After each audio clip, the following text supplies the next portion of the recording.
What's up guys, welcome to another video at Movement Mechanics and welcome to the fifth video of the anatomical journey that we are covering on movement mechanics. So today in this video we are going to talk about everyone's favorite muscle, the abs. But we are not just going to talk about the biscuit muscle group, which is the rectus abdominis. We are going to talk about the deep muscles of the core, which are the external oblique, the internal oblique and the transverse abdominis as well.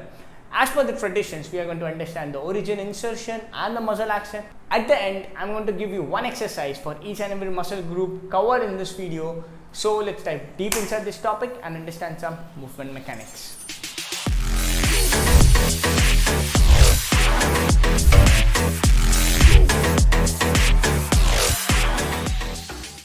To begin this video, we are going to understand the most talked about muscle, your abs, which is called as the rectus abdominis. Now, the rectus abdominis is a unique muscle because it doesn't start at the top of the body, whereas it starts from the downward portion of the body.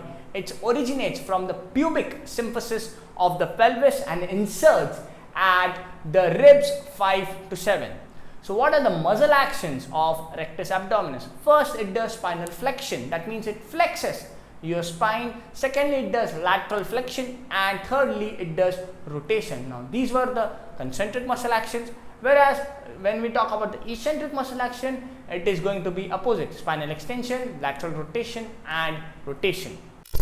Moving forward from the rectus abdominis, let's talk about the external oblique. Now, the external oblique originates from the external surface of the ribs 4 to 12 and it inserts at the anterior surface of the iliac crest of the pelvis and the linea alba. When we talk about the muscle action of the external oblique does spinal flexion, lateral flexion and your contralateral rotation.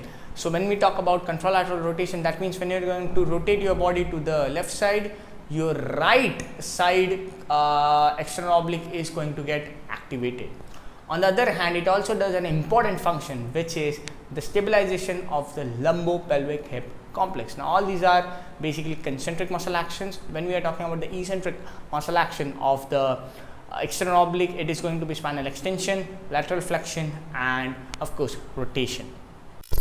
Now, moving forward from the superficial muscle, let's understand the deep muscles of the core musculature. Now, we are going to talk about the internal oblique. Now, the internal oblique, again, same as the rectus abdominis, starts from below or the downward portion of the human body and comes up. So, the internal oblique starts from the anterior surface of the iliac crest of the pubis at the thoracolumbar fascia. It inserts at the ribs 9 to 12 and the linea alba. Whereas for the muscle action of the internal oblique, it does spinal flexion, which is bilateral, lateral flexion and ispilateral rotation of the body. What do I mean by ispilateral is wherever you are rotating. So let's say you are rotating onto the right side of the body, that means your right internal oblique is going to work. That means the same side of the rotation, the muscle is going to work. And also, it also does that important function of stabilizing the lumbo-pelvic hip complex. These were the concentric muscle action of the internal oblique. When we talk about the eccentric muscle action, it will do spinal extension, lateral flexion and rotation of the human body. Now, let's talk about the deepest core musculature muscle, which is your transverse abdominis. Now, the transverse abdominis originates from the ribs 9 to 12, the thoracolumbar fascia as well as the anterior surface of your iliac crest, and it inserts at the linea alba.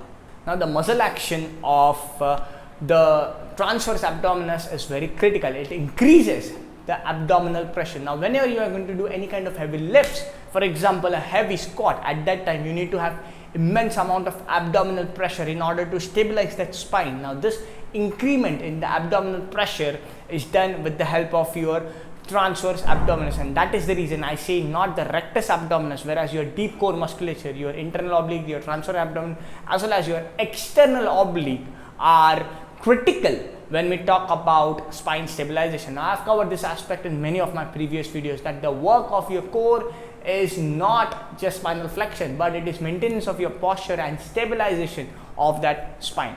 Whereas when we talk about the eccentric action of the transverse abdominis, surprisingly, there is no eccentric action the transverse abdominis does. Moving forward from this vigorous anatomical lecture, let's understand exercises for training your core musculature. When we talk about the rectus abdominis, when we talk about training that abs musculature, I'm going to give you the best exercise where it is going to do its job, which is stabilization of the spine and not just the flexion of the spine.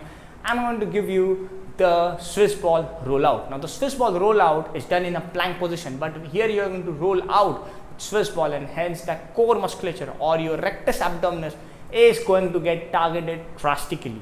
Now if you want to train the external and the internal oblique, you have to do the pal-off press. Now the pal-off press is the best exercise for training a lateral aspect of your core. It is an anti-rotational exercise, and hence it is going to train those internal and external oblique. And if you want to train your transverse abdominis, the best method to train is understand how to breathe properly. But now if you want to train your transverse abdominis, you should be doing a dead bug, but with a Swiss ball. Now when you are going to do a dead bug with a Swiss ball, you need to breathe properly. You need to create that intra-abdominal pressure in order to squeeze the ball and do the dead bug, and at that time the activation of the transverse abdominis is maximal.